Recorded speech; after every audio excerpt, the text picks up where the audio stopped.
Doctor সাহেব, ওর কি sense আছে? কিছু একটা আছে, তবে সেটা সেন্স না, সেটা lozenges. Lozenges, where only common sense is missing. Excuse me, what? Disclaimer, এই চ্যানেলের কোনো কন্টেন্টের পাইরেসির বিরুদ্ধে কঠোর আইনগত ব্যবস্থা নেওয়া হবে। পাইরেসি করবেন না, পাইরেসি করতে কাউকে উৎসাহিত করবেন না।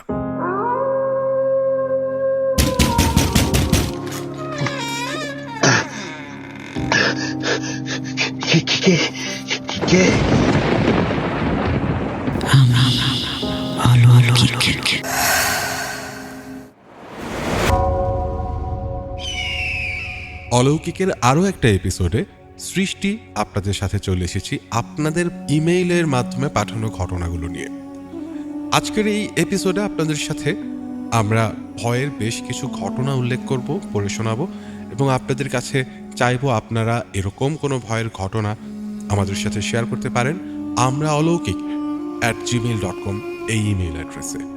আপনি যদি স্টুডিওতে চলে আসতে চান এবং আমাদের সাথে শেয়ার করতে চান আপনার পৃথিবীর অলৌকিক যে কোনো বিষয় সম্পর্কিত আপনার কোনো জানাশোনা কিংবা এই বিষয়ে কোনো ঘটনা, আপনি আমাদেরকে ইমেইলে জানিয়ে দিতে পারেন এবং আপনার ফোন নাম্বারটা অবশ্যই উল্লেখ করে দেবেন।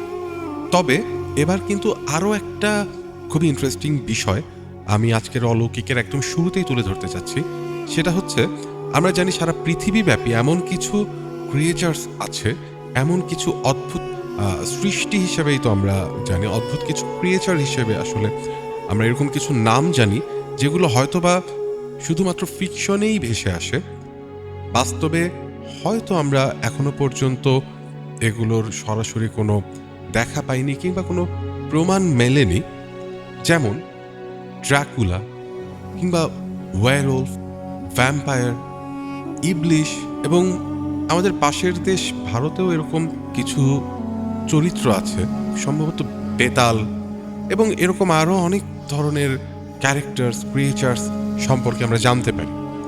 আপনারা যদি এগুলোর কোনো একটা সম্পর্কে জানতে চান বা আপনার এই ক্যারেক্টারগুলোর ভেতরে আপনার যদি কোনো একটা ক্যারেক্টারকে সবচেয়ে বেশি বা কোনো ক্যারেক্টার যদি ফেভারিট হয়, কিংবা ফেভারিট আসলে বলা একটু ডিফিকাল্ট, হতে পারে যে এই ক্যারেক্টার সম্পর্কে আমার ইন্টারেস্টটা সবচেয়ে বেশি, আমি সবার আগে এটা সম্পর্কে জানতে চাই, আপনি যদি আমাদেরকে জানান, আমরা অলৌকিকে নিয়ে আসব সেই ক্রিয়েচার, সেই অদ্ভুত ক্যারেক্টারকে নিয়ে এবং তার আদ্যপান্ত আপনাদের জন্য আমরা নিয়ে আসব এই অলৌকিকে। সো একের পর এক সবগুলোই আমরা নিয়ে আসব, তবে প্রথম কোনটা দিয়ে শুরু করা যায় সেটা আপনি আমাদেরকে কমেন্ট সেকশনে কমেন্ট করে জানিয়ে দিতে পারেন। ড্রাকুলা, ওয়্যারওলফ নাকি অন্য কিছু, জানিয়ে দিন আপনার মতামত আমাদের কমেন্ট সেকশনে।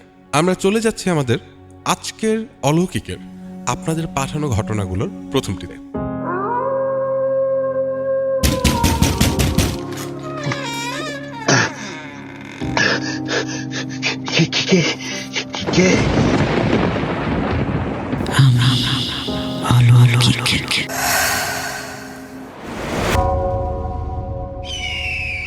আসসালামু আলাইকুম প্রিয় লিসনার্স, আশা করছি আপনারা সবাই সুস্থ এবং ভালো আছেন। আজ একটি ঘটনা নিয়ে হাজির হয়েছি, আশা করছি ঘটনাটি আপনাদের ভালো লাগবে। ঘটনায় যাবার আগে ঘটনার ভেতরের ভুল ত্রুটির জন্য আমি ক্ষমা প্রার্থনা করছি। আজকের ঘটনাটি আমার কাছে আমার খালার বান্ধবী শেয়ার করেছেন, আমি তার ভাষ্যতেই ঘটনাটি বলছি। সরাসরি চলে যাচ্ছি ঘটনায়। আজকে আমার জীবনের এই ঘটনাটি কোনো সাধারণ ঘটনা নয়, বরং একটি জীবন্ত শিক্ষা। এটি একটি ধ্রুব সত্য ঘটনা এবং তা আমার নিজের সাথেই ঘটেছে। আমি তখন একদম কিশোরী বয়সের চঞ্চল এক মেয়ে, বাবার জন্য দুপুরের খাবার নিয়ে মেঠো পথ ধরে ক্ষেতের দিকে যাচ্ছিলাম। দিনটি ছিল জ্যৈষ্ঠ মাসের প্রচণ্ড গরমের একটা সময়। গ্রীষ্মের দুপুরের তপ্ত রোদ যেন আকাশ থেকে আগুনের ফুলকি ছড়াচ্ছিল। চারদিক একেবারে নিঝুম, কোথাও কোনো জনমানবের সাড়া নেই। প্রকৃতি যেন গরমে ঝিমিয়ে পড়েছে। সাধারণত আমি দুপুরের আগেই বাবার খাবার নিয়ে খেতে যাই, কিন্তু আজ সাংসারিক কোনো এক কারণে আমার বের হতে বেশ খানিকটা দেরি হয়ে গিয়েছিল। মনে মনে খুব ভয় পাচ্ছিলাম এবং অস্থির বোধ করছিলাম, কারণ বাবা ঠিক সময়ে খাবার না পেলে প্রচণ্ড রাগ করেন। হয়তো রাগের মাথায় আর খাবারই খাবেন না এই চিন্তায় আমি হন্তদন্ত হয়ে প্রায় দৌড়ানোর ভঙ্গিতে ক্ষেতের আল ধরে হাঁটছিলাম। হঠাৎ করেই যেন মাটি ফুঁড়ে ক্ষেতের ভেতর থেকে জঘন্য চেহারার দুজন লোক আমার সামনে উদয় হল। তাদের চেহারা দেখি আমার বুকের ভেতরটা ধক করে উঠল, যেন হৃদস্পন্দন কিছুক্ষণের জন্য থমকে গেল। তারা আমার পথ আটকে দাঁড়ালো এবং অত্যন্ত অশালীন এবং কুরুচিপূর্ণ কথাবার্তা শুরু করলো। তাদের চোখের লোলুপ দৃষ্টিতে এমন এক নোংরামি ও হিংস্রতা ছিল যা আমাকে মুহূর্তের মধ্যে আতঙ্কিত করে তুলল। আমি আমার সমস্ত সাহস সঞ্চয় করে কাঁপা কাঁপা গলায় তাদের বললাম, আমার রাস্তা ছাড়ো, আমাকে যেতে দাও, কেন আমার পথ আটকাচ্ছ? কিন্তু তারা আমার কথা বিন্দু মাত্র কর্ণপাত করল না, বরং তাদের মুখে এক কুৎসিত হাসি ফুটে উঠল। তাদের মধ্যে একজন হঠাৎ করে ক্ষিপ্র গতিতে এগিয়ে এসে আমার কোমরে হাত দিয়ে আমাকে চাপটে ধরল। ভয়ে আমার হাত পা বরফের মতো ঠান্ডা হয়ে আসছিল। আমি যেন নড়াচড়া করার শক্তি হারিয়ে ফেলেছিলাম। আমার অন্য হাতে ছিল মাটির হাঁড়ি। আমি আত্মরক্ষার জন্য আর কোনো কিছু না ভেবেই সেই হাঁড়ি দিয়ে তার মাথায় সজোরে আঘাত করলাম। মাটির হাঁড়িটি ভেঙে চুরমার হয়ে গেল। লোকটি ব্যথায় কুঁকড়ে গিয়ে আর্তনাদ করে উঠল। এই সুযোগে আমি সেখান থেকে প্রাণপণে দৌড়ে পালানোর চেষ্টা করলাম, কিন্তু আমার ভাগ্য সহায় ছিল না। বিধি বাম হলো। দ্বিতীয় লোকটি আমাকে এক ঝটকায় ধরে ফেলল এবং তার কাঁধের ওপর তুলে নিল। আমি তখন মাত্র 14 বছর বয়সের এক অবুঝ কিশোরী। শরীরটা একদম হালকা পাতলা লতার মতো। তাদের সেই শক্তিশালী ও নিষ্ঠুর হাতের গ্রাস থেকে নিজেকে ছাড়ানোর মতো শারীরিক শক্তি আমার ছিল না। আমি তাদের বাহু বন্ধনে ছটফট করতে লাগলাম, কিন্তু কোনোভাবেই নিজেকে মুক্ত করতে পারছিলাম না। আমি তখন সর্বশক্তি দিয়ে আকাশ বাতাস কাঁপিয়ে চিৎকার করতে শুরু করলাম, এই আশায় যে যদি কোনো সহৃদয় ব্যক্তি আমার চিৎকার শুনে এগিয়ে আসে। ঠিক সেই মুহূর্তে যেন আসমান থেকে নেমে আসা কোনো দেবদূতের মতো ক্ষেতের অন্য প্রান্ত থেকে এক বলিষ্ঠ যুবক দৌড়ে এলো। সে এসেই কোনো কথা না বলে যে লোকটি আমাকে কাঁধে তুলে রেখেছিল তাকে সজোরে ঘুষি মারতে শুরু করলো। তার ঘুষির প্রচণ্ড চোটে লোকটি ভারসাম্য হারিয়ে ফেলল এবং আমি ধপাস করে মাটিতে পড়ে গেলাম। ওই যুবকটি তখন খ্যাপা বাঘের মতো ক্ষিপ্র গতিতে ওই দুই বদমাশের উপর ঝাঁপিয়ে পড়ল। কিছুক্ষণ প্রচণ্ড ধস্তাধস্তির পর পরিস্থিতি বেগতিক দেখে ওই দুইজন সেখান থেকে লেজ গুটিয়ে পালিয়ে গেল। আমি তখনও মাটিতে বসে থরথর করে কাঁপছিলাম। আমার চোখ দিয়ে অঝরে পানি পড়ছিল। যুবকটি আমার দিকে এগিয়ে এসে অত্যন্ত সহানুভূতি মাখা আর কোমল কণ্ঠে বলল, তোমার কি খুব বেশি লেগেছে? ভয় পেও না, আজ মহান আল্লাহ তাআলা তোমাকে এক বড় বিপদ থেকে রক্ষা করেছেন। কিন্তু বোন, এই ভর দুপুরে তুমি একা কোথায় যাচ্ছিলে? আমি কান্না জড়িত ও রুদ্ধ কণ্ঠে বললাম, আপনাকে অনেক ধন্যবাদ ভাই, আপনি না হলে আজ যে কি হতো। আমি আমার বাবার জন্য খাবার নিয়ে খেতে যাচ্ছিলাম, কিন্তু পথিমধ্যেই দুইজন আমার রাস্তা আটকে দাঁড়ায়। সে তখন মাটিতে পড়ে থাকা ভাঙা হাড়ি আর ধুলোয় ছড়িয়ে ছিটিয়ে থাকা রুটির দিকে তাকিয়ে দীর্ঘ শ্বাস ফেলে বলল, কিন্তু তোমার বাবার খাবার, সেই রুটি আর লাচ্ছি তো সব মাটিতে পড়ে নষ্ট হয়ে গেল। এখন তুমি তোমার বাবাকে কি খেতে দেবে? তিনি তো ক্ষুধায় কষ্ট পাবেন। আমি অসহায়ভাবে ভাঙা হাড়ি আর নষ্ট খাবারের দিকে তাকিয়ে রইলাম। আমার দু চোখ বেয়ে পানি পড়ছিল। সে তখন অভয় দিয়ে বলল, শোনো, তুমি একদম চিন্তা করো না, আমার কাছে আমার দুপুরের জন্য কিছু রুটি আর শাক আছে, তুমি এগুলো নিয়ে যাও, তোমার বাবাকে দাও, আমার খিদে নেই। এই বলে সে তার কাছে থাকা রুটির পোটলাটি নিঃস্বার্থভাবে আমাকে বাড়িয়ে দিল। আমি কৃতজ্ঞ চিত্তে সেটি হাতে নিলাম। সে তখন আমাকে জিজ্ঞেস করলো, তোমার নাম কি? আমি মাথা নিচু করে বললাম, আমার নাম নুরা। সে একটু হাসলো, তারপর বলল, আমার নাম আকবর। তোমার বাবার নাম কি? আমি বললাম, আমার বাবার নাম করিম আলী। আকবর বলল, আমি পাশের গ্রামেই থাকি। তুমি সম্ভবত এই গ্রামেই, তাই না? আমি মাথা নেড়ে সায় দিলাম। সে আমাকে রুটিগুলো দিয়ে বিদায় জানালো এবং মুখে এক চিলতে প্রশান্তির হাসি নিয়ে চলে গেল।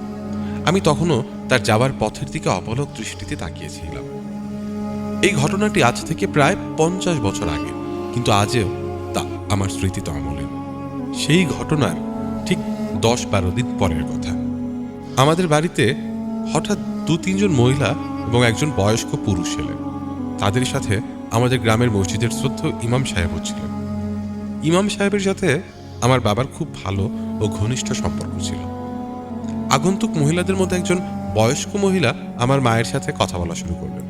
তিনি বিনীতভাবে বললেন, আমি পাশের গ্রাম থেকে এসেছি, আমার ছেলের নাম আকবর। আমি আমার ছেলে আকবরের জন্য আপনার মেয়ে নুরার হাত চাইতে এসেছি। আকবরের নাম শুনেই আমার বুকের ভেতরটা অদ্ভুতভাবে কেঁপে উঠল। সে সাহসী ও পরোপকারী যুবকটির কথা মনে পড়ে গেল, যে আমাকে সে ভয়ঙ্কর বিপদ থেকে রক্ষা করেছিল। লজ্জায় আমি দৌড়ে ঘরের ভেতর চলে গেলাম, কারণ প্রথম দেখাতেই সেই সুঠাম দেহের সাহসী আর দয়ালু যুবকটিকে আমার মনে ধরেছিল। বাবার বন্ধু ইমাম সাহেবের সুপারিশ এবং ছেলের ভালো আচরণের কথা শুনে বাবা আর দ্বিমত করলেন না। তিনি সানন্দে এই প্রস্তাব গ্রহণ করলেন। এভাবেই বেশ ধুমধাম করেই আকবরের সাথে আমার বিয়ে হয়ে গেল। সে যুগে অল্প বয়সে মেয়েদের বিয়ে হওয়াটা খুব স্বাভাবিক আর প্রচলিত ছিল। আকবর আমাকে স্ত্রী হিসেবে পেয়ে যেন আকাশের চাঁদ হাতে পেল। সে আমাকে এতটাই ভালোবাসত যে মনে হতো সে সারাক্ষণ শুধু আমার মুখের দিকে তাকিয়ে থাকে। আমার শাশুড়িও আমাকে নিজের গর্ভধারিণী মায়ের মতো স্নেহ করতেন। বিয়ের পর প্রায় 2 মাস তিনি আমাকে বাড়ির কোনো কাজই করতে দেননি, পাছে আমার কষ্ট হয়। তিনি প্রায়ই আদর করে বলতেন, তুমি তো দেখতে সোনার পুতুলের মতো, একদম সোনামুখী মেয়ে। তুমি যদি ঝাড়ু হাতে নাও তবে তোমার হাতে ময়লা লাগবে, তুমি মলিন হয়ে যাবে, এসব কাজ আমি করব। আমার হাতে বা পায়ে মেহেদির রং একটু ফিকে হয়ে এলেই তিনি নিজে আবার নতুন করে মেহেদি লাগিয়ে দিতেন। তিনি বলতেন, নতুন বউয়ের হাতে পায়ে মেহেদির রং না থাকলে কি ভালো দেখায়? বউয়ের হাত হবে সব সময় রঙিন আর সুন্দর। দিনগুলো যেন স্বপ্নের মতো কেটে যাচ্ছিল।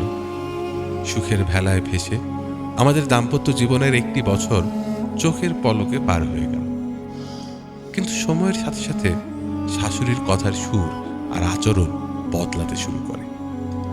এখন তিনি প্রায় বলতে শুরু করলেন, নুরা, এবার তো একটা সুসংবাদ দাও। আমি আর কতদিন অপেক্ষা করব? কবে আমি নাতি নাতনির মুখ দেখব? আমারও তো শখ আছে নাতিকে কোলে নেয়া, আদর করা। কে জানি কখন চোখ বুঝে ফেলি।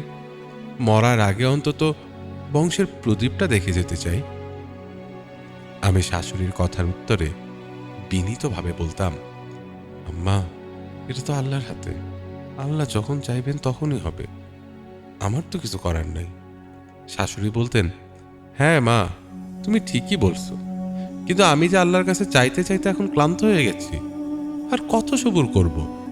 আমার তো আর তর্স হয় না। আমি চুপ করে থাকতাম। কি বা জবাব দেব তার কথায়? আরো 6 মাস কেটে গেল। এবার শাশুড়ির আচরণে স্পষ্ট রূঢ়তা দেখা গেল।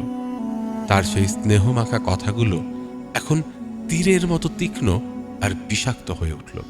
তিনি কথায় কথায় আমাকে খোঁটা দিতেন, বলতেন, যে গাছে ফল ধরে না সেই গাছ তো শুধু চুলার লাকড়ি হিসেবেই কাজে লাগে।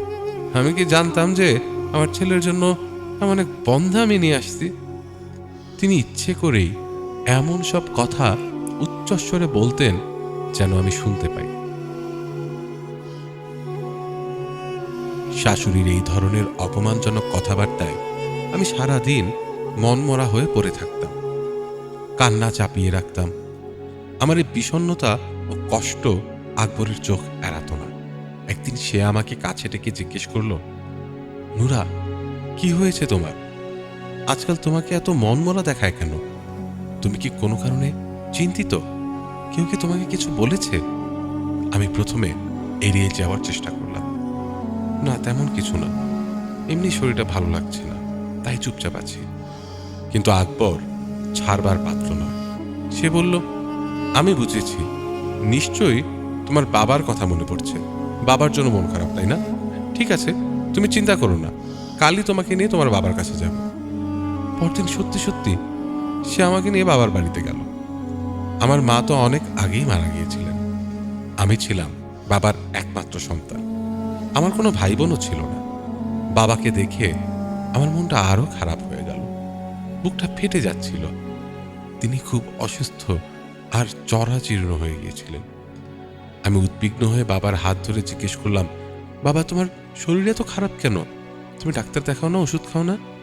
বাবা দুর্বল আর কাঁপা গলায় বললেন, গ্রামের হাকিম সাহেবের কাছ থেকে ওষুধ এনেছিলাম মা, কিন্তু কাজ হচ্ছে না, দিন দিন শরীরটা আরো ভেঙে যাচ্ছে।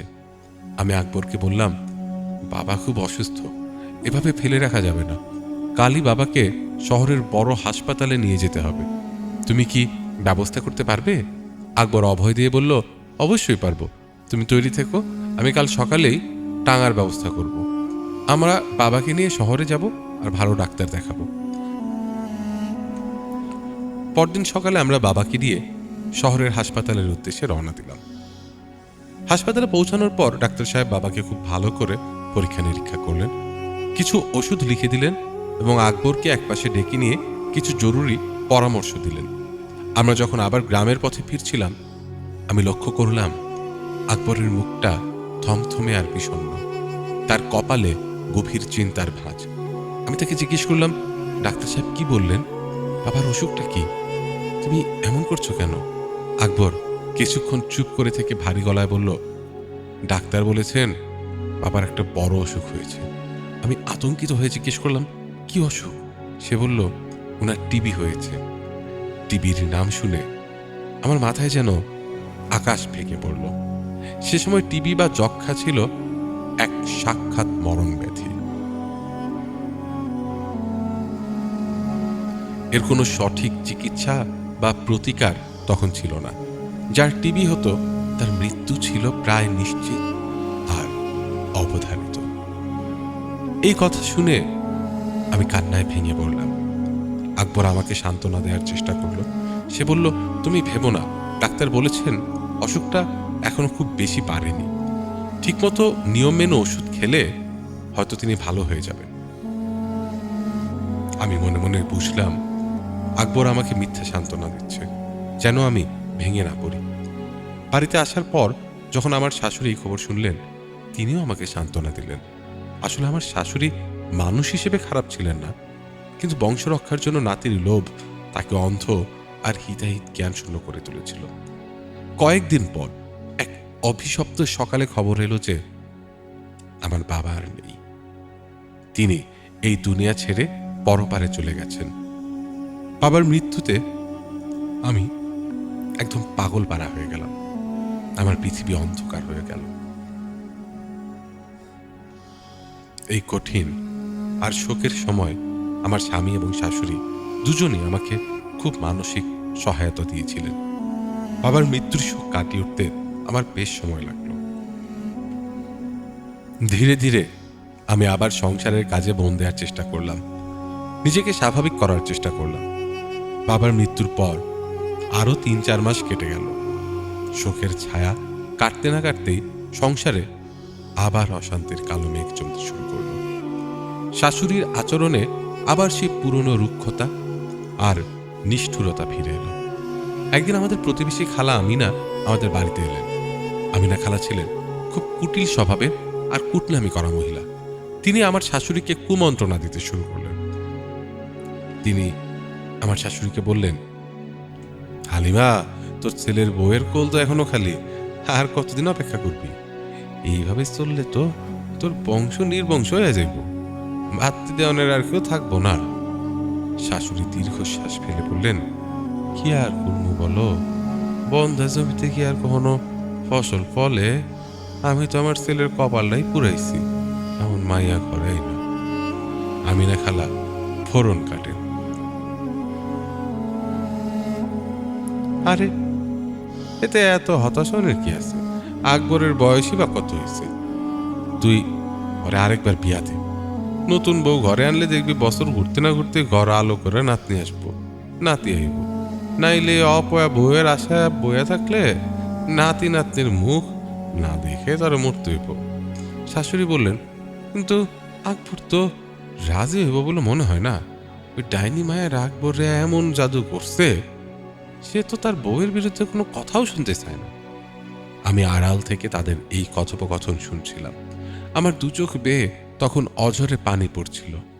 আজ আমার বাবার কথা খুব মনে পড়ছিল। বাবা বেঁচে থাকলে হয়তো এই অপমান আমাকে সহ্য করতে হতো না। সেদিনই আমি মনে মনে কঠিন সিদ্ধান্ত নিলাম, আজ আকবরের সাথে সোজাসুজি কথা বলবো। তাকে জানাবো তার মা আমার সম্পর্কে কি জঘন্য চিন্তা করছেন। এর আগে আমি কখনো শাশুড়ির এমন সব আচরণের কথা আকবরকে বলিনি, পাছে সংসারে অশান্তি হয়। রাতে আকবর কাজ থেকে ফিরলে আমি তাকে খাবার বেড়ে দিলাম। সে খেতে খেতে লক্ষ্য করলো আমার চোখ মুখ ফোলা, কান্নায় লাল হয়ে আছে। সে চিন্তিত হয়ে জিজ্ঞেস করলো, কি হয়েছে নুরা, তুমি কি আমার উপর রাগ করেছ? কাঁদছ কেন?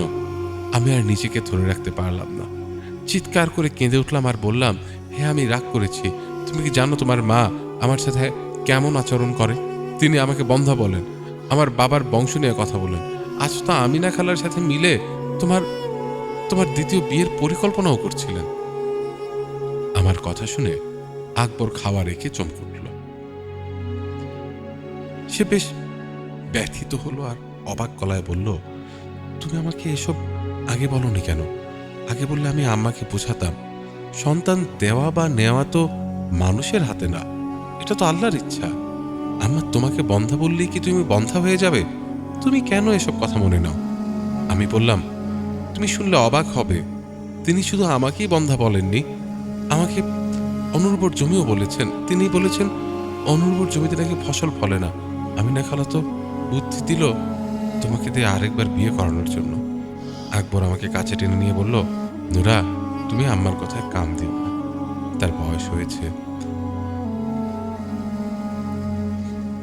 বৃদ্ধ মানুষ আর অবুঝ শিশুর মধ্যে কোনো তফাৎ থাকে না।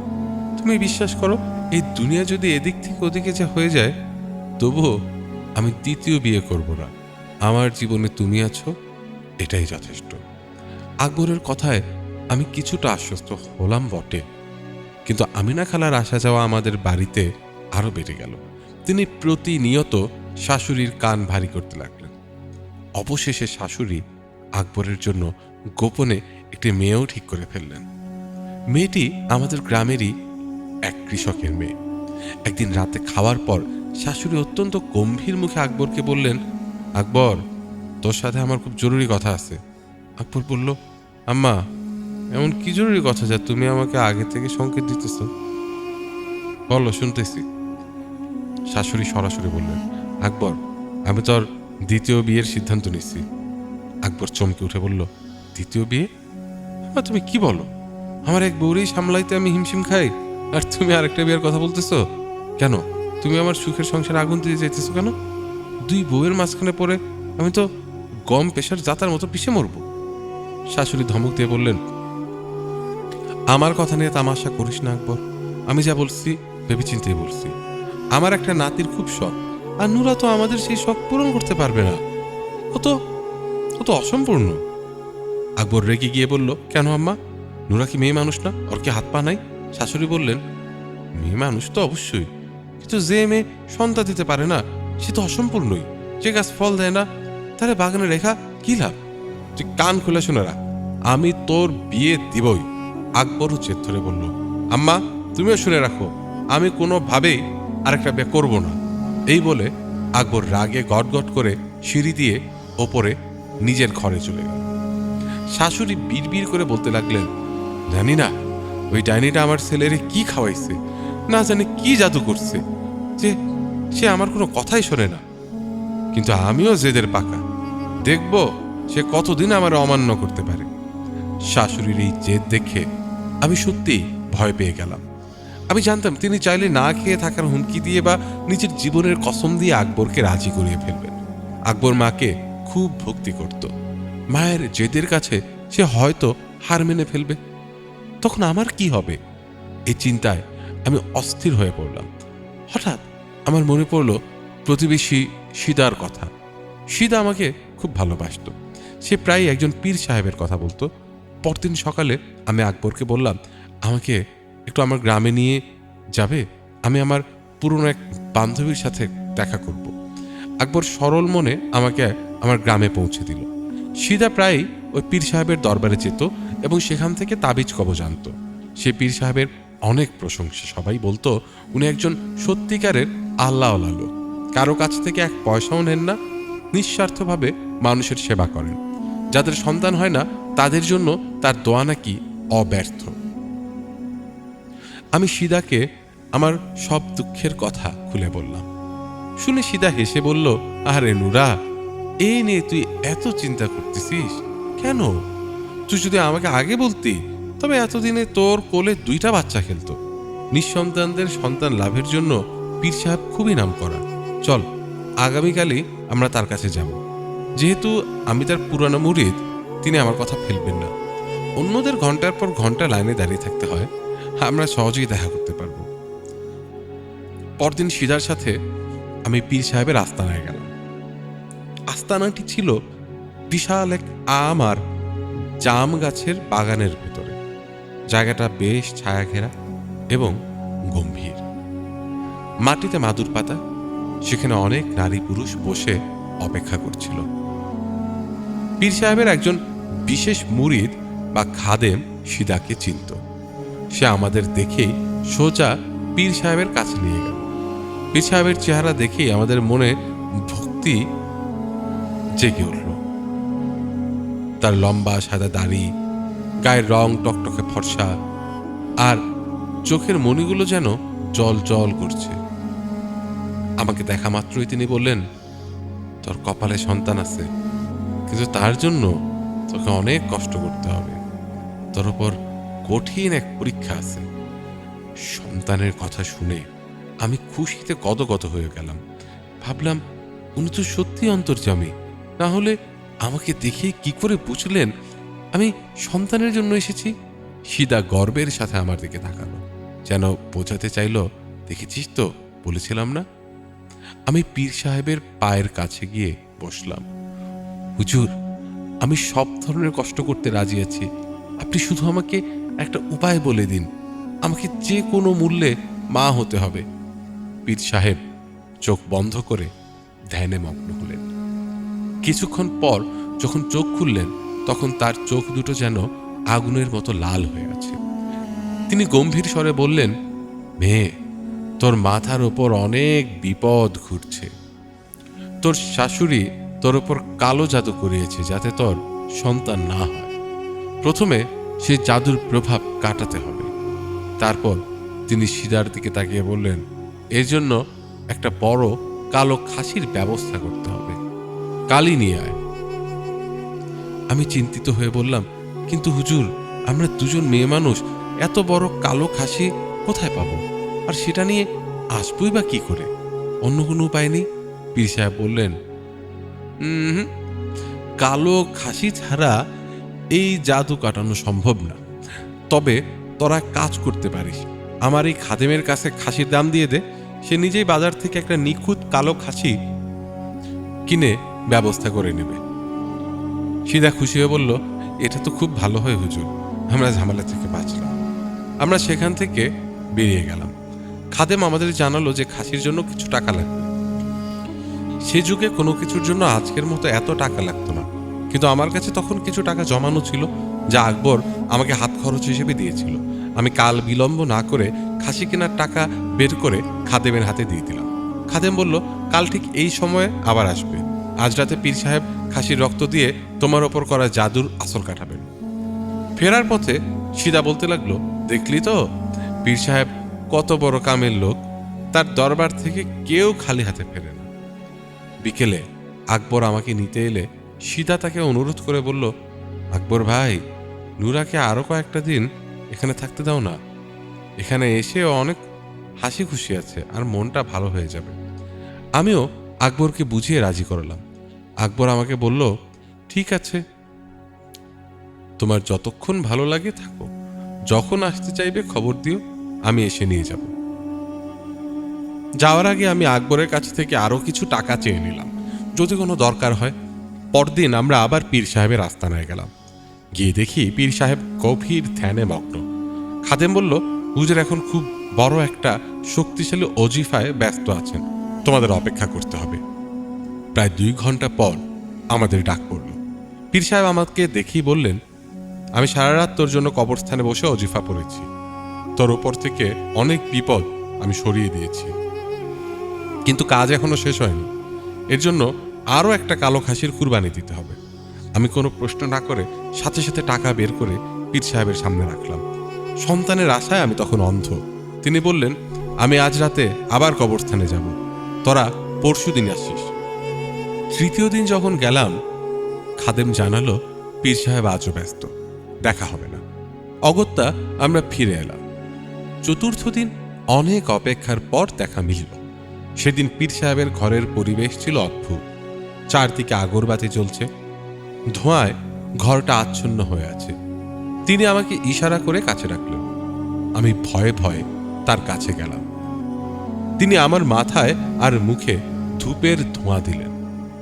তারপর আমাকে কপাল স্পর্শ করে বিড়বিড় করে কিছু মন্ত্র পড়লেন। চোখ খুলে অদ্ভুত হাসি দিয়ে বললেন, মেয়ে, তোর ওপর থেকে সব কালো ছায়া আমি সরিয়ে দিয়েছি। আমি তোর চারপাশ এমনভাবে বন্ধ করে দিয়েছি যে এখন আর তোর শাশুড়ি বা কোনো শত্রু তোর ক্ষতি করতে পারবে না। কেউ যদি তোর ক্ষতি করতে চায়, তবে সেই ক্ষতি উল্টে তার ওপর গিয়েই পড়বে। আমি খুশিতে কেঁদে ফেললাম। হুজুর, তাহলে কি এবার আমার কোল ভরবে? তিনি বললেন, আমি তো শুধু তোর ওপর থেকে বাধাটা সরালাম। এখন সন্তান পেতে হলে তোকে নিজেকেই কষ্ট করতে হবে। তুই কি সে কষ্ট করতে পারবি? আমি দৃঢ় কণ্ঠে বললাম, হুজুর, আমি সব করতে রাজি, আপনি শুধু বলুন আমাকে। পীর সাহেব বললেন, তোকে পরপর 7 রাত কবরস্থানে যেতে হবে। সেখানে গিয়ে কোনো পুরনো ভাঙা কবরের ওপর বসে গোসল করতে হবে।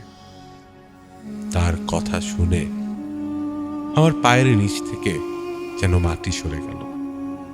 কবরস্থান, তাও আবার মাঝরাতে, আর সেখানে গিয়ে কবরের উপর বসে গোসল করা।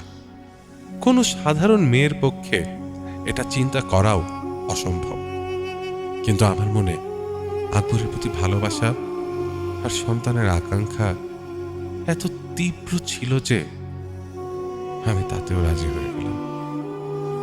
তিনি সাবধান করে বললেন, মনে রাখবি, তোকে মধ্যরাতের পর যেতে হবে এবং কবরস্থানের ভেতরে তোকে একা ঢুকতে হবে। কবরস্থানের গেট পর্যন্ত তুই কাউকে সাথে নিতে পারিস, কিন্তু ভেতরে একা। আর গোসলের সময় মনে মনে শুধু আল্লাহকে ডাকবি। খবরদার, ভয় পাবি না।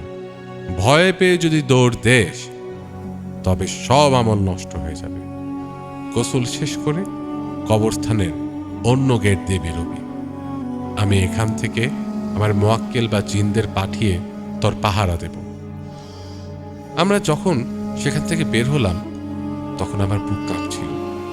সিদা জিজ্ঞেস করলো, নুরা, তুই কি সত্যি এটা পারবি? আমি বললাম, আকবর আর আমার সন্তানের জন্য আমি সব করতে পারি। সিদা বলল, কিন্তু মাঝরাতে কবরস্থানে একা, তোর কি ভয় লাগবে না? আমি বললাম, পীর সাহেব তো বলেছেন তিনি আমাকে রক্ষা করবেন, আর যদি আমার কপালে মৃত্যু লেখা থাকে তবে তাই হবে। আমি অন্তত চেষ্টা করে দেখতে চাই। পীর সাহেব বলেছিলেন বৃহস্পতিবার রাত থেকে এ আমল শুরু করতে। বুধবার রাতে আমি শান্তিতে ঘুমালাম, কারণ পরের রাত থেকেই আমার পরীক্ষা শুরু হবে। সত্যি বলতে আমার নিজেরও খুব ভয় করছিল, কিন্তু নিজেকে সাহস দিলাম। ভাবলাম, এত রাতে কবরস্থানে আর কে আসবে? শুধু মৃত মানুষেরা। আর আমি তো কোনো পাপ করছি না। বৃহস্পতিবার রাত, মধ্যরাত পেরিয়ে গেছে। আমি আর সিদা বাড়ি থেকে বের হলাম, সাথে 1 বালতি পানি আর একটা মগ। রাতের নিস্তব্ধতা যেন কানে বাজছিল।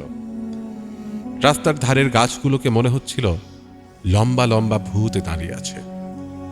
কবরস্থানটা গ্রাম থেকে বেশ দূরে।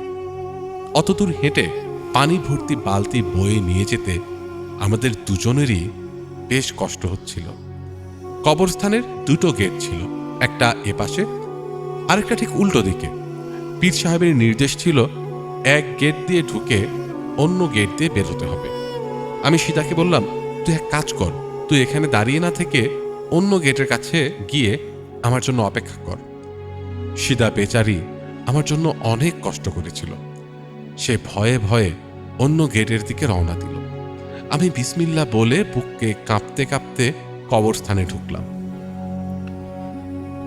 একে তো অমাবস্যার রাত, তার উপর কবরস্থানের পরিবেশ। দূরে কোথাও শেয়াল ডাকছিল। আমার মনে হচ্ছিল প্রতিটা কবরের আড়াল থেকে কেউ আমাকে দেখছে। ছোটবেলায় শোনা ভূতের সব গল্পগুলো মনে পড়ে যেতে লাগলো। আমি কোনো মতে একটা পুরনো ভাঙা কবর খুঁজে বের করলাম। কবরের ওপরটা ফেটে গর্ত হয়ে গেছে। আমি কাঁপতে কাঁপতে সে কবরের উপর বসলাম। পীর সাহেবের নির্দেশ মতো আল্লাহকে ডাকতে ডাকতে গায়ে পানি ঢালতে শুরু করলাম। শীতে আর ভয়ে আমার দাঁতে দাঁত পাড়ি খাচ্ছিল। পুরো শরীর শুকনো পাতার মতো কাঁপছিল। কোনো মতে গোসল শেষ করে বালতি নিয়ে কাপড় পরিবর্তন করে দ্রুত পায়ে অন্য গেটের দিকে হাঁটতে লাগলাম। কবরের মাঝখান দিয়ে হাঁটা যে কতটা ভয়ের তা বলে বোঝানো যাবে না। মনে হচ্ছিল এক্ষুনি কোনো মরা হাত বাড়িয়ে আমার পা ধরে ফেলবে। অবশেষে আমি অন্য গেটে পৌঁছালাম। কিন্তু সেখানে গিয়ে দেখি সিদা নেই। আমার রক্তহীন হয়ে গেল। সে কি ভয়ে পালিয়েছে নাকি কোনো বিপদ হলো? আমি ভয়ে ভয়ে সে পথ ধরে এগোলাম যে পথে সিদার যাওয়ার কথা। কিছু দূর গিয়ে তাকে পেলাম না। তাই দৌড়ে আমি বাড়ি পৌঁছালাম। গিয়ে দেখি সিদার লেপ মুড়ি দিয়ে শুয়ে থরথর করে কাঁপছে। আমি তাকে ডাক দিতেই সে চিৎকার করে উঠল। আমি তাকে শান্ত করলাম। কি হয়েছে, তুই চলে এলি কেন? সিদা বলল, নুরা, আমি আর ওখানে যাব না। আমি যখন অন্য গেটের দিকে যাচ্ছিলাম হঠাৎ মনে হলো আমার পেছনে কেউ হাঁটছে। আমি তাকাতেই দেখি বিশাল লম্বা একটা ছায়া। তার মাথাটা ঠিক গোল, তরমুজের মতো বিশাল বড়, হাতে বড় বড় নখ। সে আমার দিকে তেড়ে আসছিল। আমি জান প্রাণ দিয়ে দৌড়ে এসেছি। সে আমার পিছু পিছু বাড়ির দরজা পর্যন্ত এসেছিল। সীতার কথা শুনে আমিও ভয় পেয়ে গেলাম, কিন্তু ভাবলাম হয়তো ওর মনের ভুল বা চোখের ধাঁধা। পরদিন সীতার প্রচন্ড জ্বর এলো। সে বিছানা থেকে উঠতেই পারছিল না। এখন আমি কি করব? আমল তো ভাঙা যাবে না। আমার মনে পড়ে গেল আকবরের কথা, শাশুড়ির সেই অপমানজনক কথাগুলো, আর আমার সতীন আসার ভয়। আমি মনস্থির করলাম আমি একাই যাব। আজ আমি আর বাড়ি থেকে পানি নিলাম না। আগের দিন দেখেছিলাম কবরস্থানের ভেতরেই একটা হ্যান্ড পাম্প বা টিউবওয়েল আছে, ওখান থেকেই পানি নেব। একাই বেরিয়ে পড়লাম। আজ ভয়টা একটু কম লাগছিল, হয়তো জেদের কারণে। কবরস্থানে ঢুকে হ্যান্ড পাম্প থেকে বালতি ভরলাম। তারপর সে পুরনো কবরের কাছে গেলাম। কবরটা কেমন যেন নড় পড়ে মনে হতে লাগলো। মনে হলো গতকালের চেয়ে গর্তটা আরো বড় হয়েছে। আমি নিজেকে বোঝালাম হয়তো মনের ভুল। গোসল করা শুরু করলাম। 3-4 মগ পানি গায়ে ঢালতেই হঠাৎ বিকট শব্দে কবরটা ধসে পড়ল। আমি চিৎকার করে মাটির নিচে গর্তের মধ্যে পড়ে গেলাম। আমার মুখ দিয়ে ভয়ার্ত চিৎকার বেরিয়ে এলো। সেই গর্তের ভেতর থেকে হঠাৎ কেউ নড়ে উঠল। মনে হলো কোন মূর্তা জ্যান্ত হয়ে গেছে। সেই অন্ধকারে হঠাৎ টর্চের আলো চলে উঠল। আমার চোখের ওপর তীব্র আলো পড়ায় আমি কিছুই দেখতে পাচ্ছিলাম না। একটা ভারী পুরুষালী কণ্ঠ ইংরেজিতে বলে উঠল, হু ইজ দেয়ার? আমি তো ভয়ে পাথর হয়ে গেলাম। মূর্তা কি ইংরেজিতে কথা বলে? সে আমার মুখের ওপর আলো ফেলল। আমি দেখতে পেলাম সে কোনো মূর্তা নয় বা কোনো ভূতও নয়। সে একজন জলজ্যান্ত মানুষ। গায়ে তার ইংরেজ ফৌজি বা সৈনিকদের পোশাক। আমি ছিলাম তখন সম্পূর্ণ বিবস্ত্র, অসহায়। সে আমাকে বাঘের মতো আক্রমণ করলো। আমি চিৎকার করলাম, ছটফট করলাম, তাকে ধাক্কা দেওয়ার চেষ্টা করলাম, কিন্তু একজন শক্তিশালী সেনা সদস্যের সাথে আমি কিভাবে পেরে উঠব? সে আমার উপর পাশবিক নির্যাতন চালালো। আমার সব প্রতিরোধ ব্যর্থ হলো।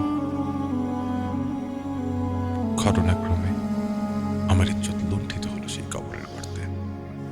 পরে সে আমাকে গর্ত থেকে টেনে তুলল। আমি কোনো মতে কাপড় পরলাম। আমার শরীর ও মন তখন ভেঙে চুরমার। আমি হাঁটছিলাম ঠিকই, কিন্তু আমার আত্মাটা যেন মরে গেছে। আমি ছিলাম এক পরাজিত জুয়ারির মতো, যে তার সব কিছু হারিয়ে ঘরে ফিরছে। এখন আর আমার কোনো ভূতের ভয় লাগছিল না, কারণ জ্যান্ত মানুষের ভয়াল রূপ আমি দেখে ফেলেছি।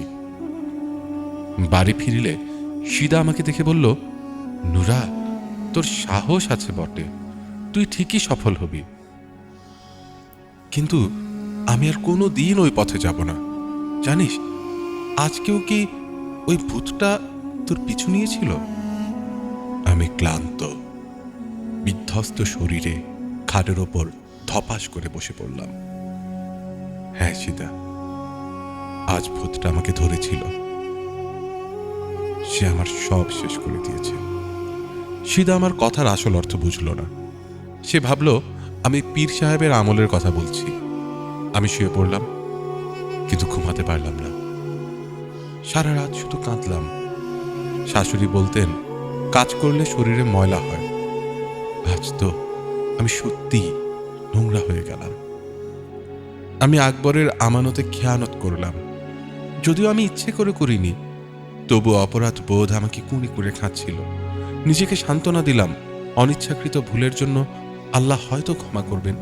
পরদিন সকালেই আমি আকবরকে খবর পাঠালাম আমাকে নিয়ে যাওয়ার জন্য। আমি সিদ্ধান্ত নিয়েছিলাম এই আমল আর করব না। সন্তান আমার কপালে থাকলে হবে, না থাকলে নেই। কিন্তু এই নরক যন্ত্রণা আমি আর সহ্য করতে পারব না। আকবর বিকেলেই এসে আমাকে নিয়ে গেল। সে খুব খুশি ছিল আমাকে ফিরে পেয়ে, কিন্তু আমি হয়ে গিয়েছিলাম এক জীবন্ত লাশ। সারাক্ষণ আনমনা থাকতাম, কারোর সাথে কথা বলতে ভালো লাগতো না। আমার আমল তো মাঝপথেই থেমে গেল, কিন্তু আমার ইজ্জতও গেল। কিছুদিন পর হঠাৎ একদিন সকালে আমার প্রচন্ড বমি বমি ভাব হলো, মাথা ঘুরছিল। আমি কলের পাড়ে গিয়ে বমি করতে লাগলাম। শাশুড়ি দৌড়ে এলেন। আমার অবস্থা দেখে তার মুখ খুশিতে উজ্জ্বল হয়ে উঠল। তিনি গ্রামের দাইমা হাজেরাকে ডেকে পাঠালেন। দাইমা আমাকে পরীক্ষা করে শাশুড়িকে সুখবর দিলেন, তুমি দাদি হতে চলেছ। শাশুড়ি তো খুশিতে আত্মহারা। তিনি তখনই লোক পাঠিয়ে ক্ষেত থেকে আকবরকে ডেকে আনলেন। আকবর খবরটা শুনে পাগলের মতো খুশি হলো। সে পুরো গ্রামে মিষ্টি আর গুড় বিতরণ শুরু করলো। শাশুড়ি আমাকে আর কোনো কাজ করতে দিতেন না, আমাকে একদম মাথায় তুলে রাখলেন। মাস গড়িয়ে সময় এলো, আমার কোল আলো করে এক পুত্র সন্তান এলো। দাইমা যখন বাচ্চাটিকে শাশুড়ির কোলে দিলেন, সবাই অবাক হয়ে গেল। বাচ্চাটি দেখতে ধপধপে ফর্সা, মাথার চুল সোনালি আর চোখ দুটো নীল। সবাই বলা বলি করতে লাগলো, এ তো একদম ইংরেজের বাচ্চার মতো দেখতে। আকবরও খুব গর্বিত ছিল তার এমন সুন্দর ছেলে দেখে। কিন্তু আমি জানতাম এই নীল চোখ আর সোনালি চুলের রহস্য। সেই অভিশপ্ত রাতের কথা মনে পড়লেই আমার শরীর শিউরে উঠত। সেই ইংরেজ সৈন্যের চেহারার ছাপ আমার ছেলের মধ্যে স্পষ্ট। এরপর আমরা শহরে চলে আসি। আকবর কাপড়ের ব্যবসা শুরু করলো। আল্লাহ তার ব্যবসায় অকল্পনীয় বরকত দিলেন। মাত্র 4-5 বছরের মধ্যে সে গাড়ি বাড়ি সব করে ফেলল। আমরা ঢাকার এক অভিজাত এলাকায় একটা বড় বাড়ি করলাম। 10 বছর পর শাশুড়ি মারা গেলেন। তিনি তার নাতিকে কোলে পিঠে করে মানুষ করেছেন এবং ছেলের উন্নতি দেখে তৃপ্ত মনেই বিদায় নিয়েছেন। আকবর ছেলের নাম রেখেছিল আনোয়ার। সে আনোয়ারকে সেরা স্কুলে পড়িয়েছে। বড় হওয়ার পর তাকে উচ্চশিক্ষার জন্য লন্ডনে পাঠালো। কিন্তু আনোয়ার সেখানে গিয়ে আর ফিরে আসেনি। সে সেখানেই এক শ্বেতাঙ্গ মেয়েকে বিয়ে করে স্থায়ী হয়ে গেল। এটাই তো হওয়ার কথা ছিল। যার রক্তে ইংরেজের ধারা, সে তো তার শেকড়েই ফিরে যাবে। আমি জানতাম আনোয়ার হয়তো আমার পাপের ফসল। আকবর ছেলেকে খুবই মিস করত, প্রায়ই কাঁদত, কিন্তু সেজন্য আমার কোনো কষ্ট হতো না। আমি জানি না, আমি কখনোই তাকে আপন ভাবতে পারিনি। আকবর আমৃত্যু জানল না যে আনোয়ার তার নিজের সন্তান নয়। সে ছেলেকে না দেখার কষ্ট বুকে নিয়েই মারা গেল। আর জীবনের শেষ প্রান্তে দাঁড়িয়ে আমি উপলব্ধি করি সেই পীর ছিল এক ভণ্ড প্রতারক। সে কালো খাসির নাম করে টাকা নিত আর অসহায় মেয়েদের কবরস্থানে পাঠিয়ে ওই পলাতক সৈন্য বা তার মতো লোকদের হাতে তুলে দিত। সে জানতো যে এমন ঘটনা ঘটলে মেয়েদের গর্ভে সন্তান আসবে, আর সবাই ভাববে এটা পীরের অলৌকিক ক্ষমতা। আমার লোভ আর অন্ধবিশ্বাসের সুযোগ নিয়ে সে আমাকে দিয়ে কত বড় গুনাহ করালো। আমি সারা জীবন এই অনুশোচনার আগুনে পুড়েছি। আল্লাহর উপর ভরসা না করতে পেরে যে শর্টকাট বা ভুল পথ বেছে নিয়েছিলাম, তার শাস্তি আমি এই দুনিয়াতেই পেয়েছি। তাই সবার কাছে একটা অনুরোধ, পীর ফকির বা কোনো জাদুকরের কাছে গিয়ে ঈমান নষ্ট করবেন না। সন্তান দেওয়া বা না দেওয়া সবই একমাত্র আল্লাহর ইচ্ছা। জোর করে বা ভুল পথে কিছু পেতে চাইলে তার পরিণাম এমনই ভয়াবহ হয়। আমার জীবন থেকে শিক্ষা নিন, যেন কারো আমার মতো ভুলের মাসুল দিতে না হয়। এই ছিল আজকের ঘটনা। সবাইকে ধন্যবাদ।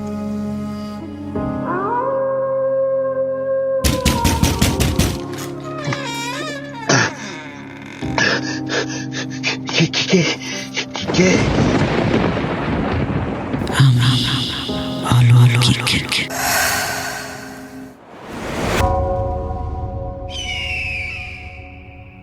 আপনি শুনছেন অলৌকিক। সৃষ্টি আছি আপনার সাথে। আমাদের আজকের যে ঘটনা সেটা এখানেই শেষ হলো।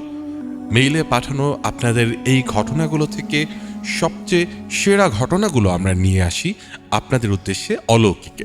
এবং শুধু যে মেইলে পাঠানো ঘটনা তা নয়, অলৌকিকতা নিয়ে যে কোনো ধরনের কথা, গল্প, ঘটনা, যে কোনো বিশ্বাস, এবং এর থেকে শুরু করে আসলে পুরো পৃথিবীতে আমরা যদি শুধুমাত্র অলৌকিক কি এই বিষয়গুলোকে যদি আমরা কালেক্ট করতে থাকি বা এই বিষয়গুলোর যদি একটা বিশাল বড় মানে একটা সেট বানাতে থাকি, তাহলে সেটা একটা বিশাল বড় সেট হয়ে যাবে এবং সেই সেটের ভেতরে অনেক অনেক অনেক সাবসেট পসিবল।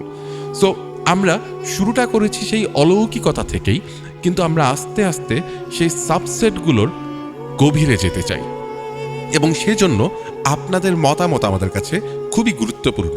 এবং এটা খুবই গুরুত্বপূর্ণ যে আপনারা আপনাদের ভালো লাগার বিষয়গুলো বা আপনাদের যে বিষয়গুলোর প্রতি জানার আগ্রহ সেগুলো আমাদেরকে জানাবেন এবং সেখান থেকেই আমরা চেষ্টা করব আমাদের এই অলৌকিকের ভেতরে সেই অলৌকিকতার ভেতরের যে আরও যে গভীরতা আছে সেগুলো খুঁজে দেখবার। যেখানে আমরা শেষ করেছিলাম খুবই অদ্ভুত একটা ঘটনা, গল্পটা শেষ হয়ে গেল, রেশটা কিন্তু থেকে যায়।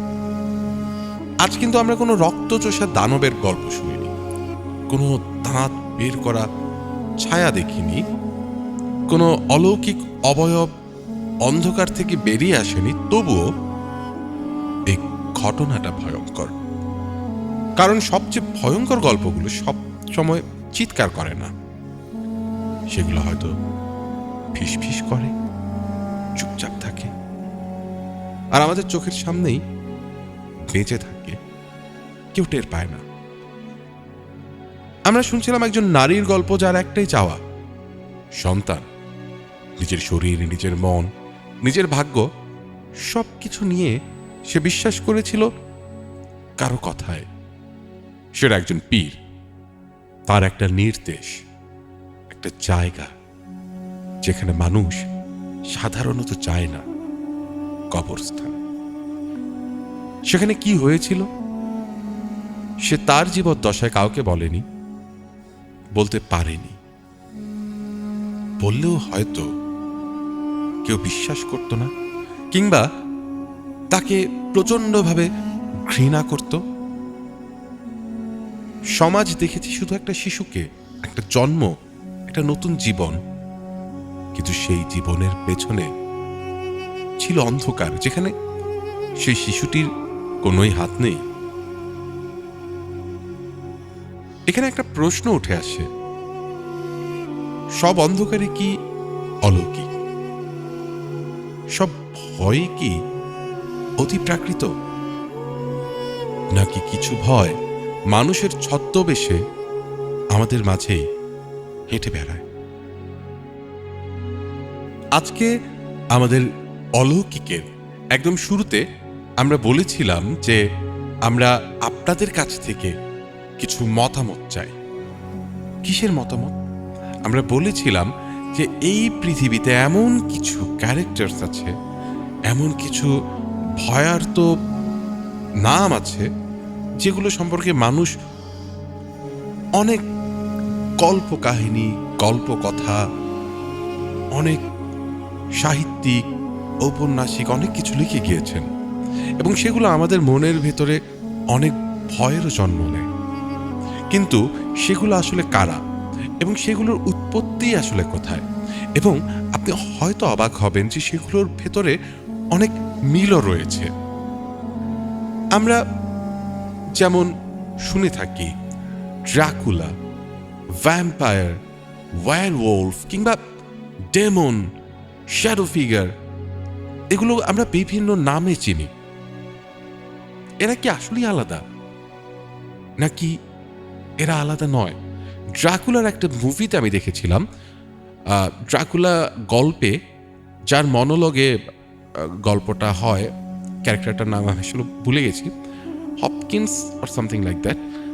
যাই হোক, তো নামটা আসলে ভুল হতে পারে। তো সেই ক্যারেক্টার যখন ড্রাকুলার প্রাসাদে যায় এবং তাকে যখন বন্দি করা হয়, তখন সে তাকে জিজ্ঞেস করে সে কি ডেভিল নাকি, অর্থাৎ ড্রাকুলাকে জিজ্ঞেস করে সে কি ডেভিল নাকি, এবং ড্রাকুলা তখন বলে গড অ্যান্ড ডেভিল এক ধরনের পরিপূরকতা, অর্থাৎ সে হচ্ছে গড এবং ডেভিল আসলে ঠিক পাশাপাশি দুটি সত্তা, একই মুদ্রার এপিঠ আর ওপিঠ। তবে ধর্মীয় জায়গা থেকে আমরা যখন এই বিষয়গুলোকে জানি, তখন আরো অনেক ধরনের বিশ্লেষণ আসে, আরো অনেক গভীরতা পায়। তবে ধর্মের ক্ষেত্রে তো আসলে সারা পৃথিবী জুড়ে যেহেতু অনেক অনেক ধর্ম, তাই সেই ব্যাখ্যাগুলো অনেক অনেক রকমের হয়ে থাকে। কিন্তু সেগুলোর ভেতরেও সেই যে ডেভিল, সেই যে এভিল, সেই যে শয়তান, তাদের কিন্তু একটা সিমিলারিটিস পাওয়া যায়। এরা সবাই একই অন্ধকারের ভিন্ন ভিন্ন মুখ। মানুষ যখন ভয় পায়, সেই ভয়কে একটা আকার দিতে চায়। কখনো সেই ভয় হয় রক্তচোষা এক সত্তা, যে ধীরে ধীরে সব কিছু নিয়ে নেয়। কখনো সেই ভয় হয় একজন মানুষ, যে দিনের আলোয় একরকম আর অন্ধকারে আরেক রকম। কখনো সেই ভয় হয় একজন নারী বা পুরুষ, যার জ্ঞান সমাজের জন্য বেশি হয়ে যায় হয়তোবা, আর তখনই হয়তো সে হয়ে ওঠে ডাইনি। কখনো বা সেই ভয় হয় নামহীন, রূপহীন, শুধু একটা উপস্থিতি, যেটা বোঝা যায় কিন্তু ধরা যায় না। এই চরিত্রগুলো আসলে একটা বড় প্রশ্নের উত্তর। ভয় আসলে কোথা থেকে আসে? বাইরে থেকে নাকি আমাদের ভেতর থেকে? ড্রাকুলা, ভ্যাম্পায়ার, উইচ, ডেমন, এরা সবাই ক্ষমতার গল্প বলে। কেউ ক্ষমতা নেয় রক্ত দিয়ে, কেউ বিশ্বাস দিয়ে, কেউ ভয় দেখিয়ে, কেউ নেয় জ্ঞানকে নিষিদ্ধ করে। আর সবচেয়ে ভয়ঙ্করটা হলো, এই চরিত্রগুলো সবসময় অপরিচিত কেউ নয়, অনেক সময় তারা আসে পরিচিত মুখ নিয়ে। যাই হোক, আজ আমরা একটু ঘুরে আসি, কিংবা একটু বুঝে নেয়ার চেষ্টা করি সেই চরিত্রগুলো সম্পর্কে। ধরুন 1400 থেকে 1800 শতকের ইউরোপ। ট্রান্সলভেনিয়ার পাহাড়ি গ্রামগুলোতে একটা কথা ফিস ফিস করে ঘুরত, রাত নামলেই সে জেগে ওঠে। ড্রাকুলা নামটা আসলে কোনো এক লোকের না, এটা একটা ভয়। মরা মানুষ কবরের ভেতরে শান্ত না, এই ধারণা থেকেই ভ্যাম্পায়ার জন্ম নেয়। গ্রামের মানুষ দেখত কেউ ধীরে ধীরে শুকিয়ে যাচ্ছে, রক্ত স্বল্পতা, প্লেগ। বিজ্ঞান তখন এখনকার মতো ছিল না, ব্যাখ্যা ছিল ভ্যাম্পায়ার, মরা মানুষ কিন্তু পুরো মরে না। সেই ইউরোপের জঙ্গল ও গ্রাম পূর্ণিমার রাত আরেকটা ভয় জন্ম নিল চাঁদ দেখে।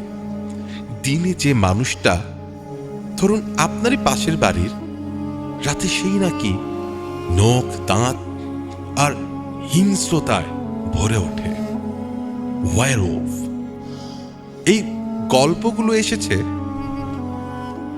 মানুষের ডুয়েল নেচার থেকে। যখন কেউ হঠাৎ হিংস্র হয়ে উঠত, যখন কেউ অপরাধ করে বলতো আমি নিজে ছিলাম না, তখন মানুষ বলতো ও বদলে গিয়েছিল।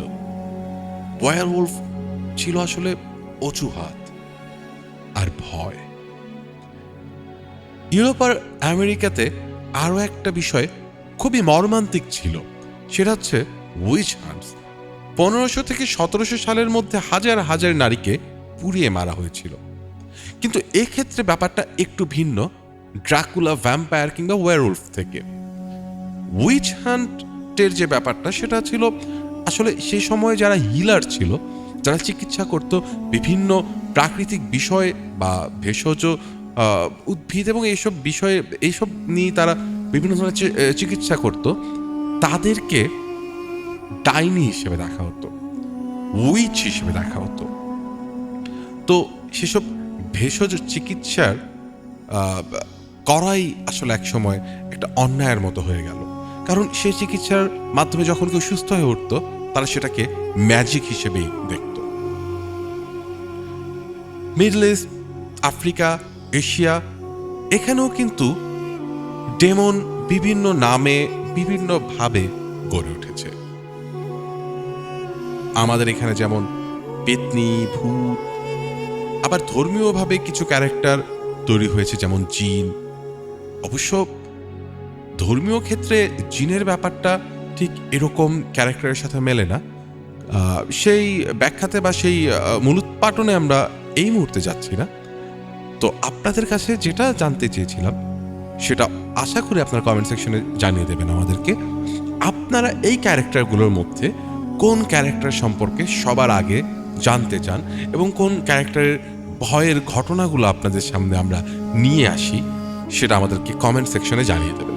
এবং আপনাদের ভেতর যদি কেউ থাকেন যারা এই বিষয়ে অনেক জানেন কিংবা অনেক গবেষণা আছে, আপনারা যদি আমাদের স্টুডিওতে আসতে চান তাহলে অবশ্যই আমাদেরকে ইমেল করুন এবং আপনি যে বিষয় নিয়ে কথা বলতে চান সেই বিষয়টা আমাদেরকে লিখে পাঠাবেন। আপনাকে অবশ্যই আমরা এবং অবশ্যই আপনার ফোন নাম্বারটা লিখে দিবেন। আমরা অলৌকিক@gmail.com এই ঠিকানায় আমাদেরকে ইমেল করবেন, আমরা নিয়ে আসবো আপনাকে, অথবা আপনার লেখা সেই স্ক্রিপ্টটা আমরা নিয়ে আসবো আমাদের অলৌকিকের এপিসোডে। আশা করি আজকের এপিসোডটা আপনাদের ভালো লেগেছে। আজকের যে ঘটনাগুলো ছিল সেই ঘটনাগুলো ভালো লেগেছে। আমরা আজকে অনেকগুলো ক্যারেক্টার নিয়ে কথা বললাম, যে ক্যারেক্টারগুলো নিয়ে আমরা আমাদের অলৌকিকের পরবর্তী এপিসোডগুলোতে যাদের ঘটনা, যাদের গল্পগুলো আমরা নিয়ে আসবো, যাদের ভয়গুলোকে তুলে নিয়ে আসার চেষ্টা করব। আশা করি আপনাদের সেই এপিসোডগুলো অবশ্যই অনেক ইন্টারেস্টিং হবে এবং অনেক ভালো লাগবে। সেই এপিসোডের অপেক্ষায় থেকে আজকের মতো অলৌকিক থেকে সাইন অফ করছি সৃষ্টি। আশা করি ভয়ের সাথে সময়টা ভালোই গেছে। সামনের এপিসোডের জন্য অপেক্ষায় রেখে আজ বিদায়।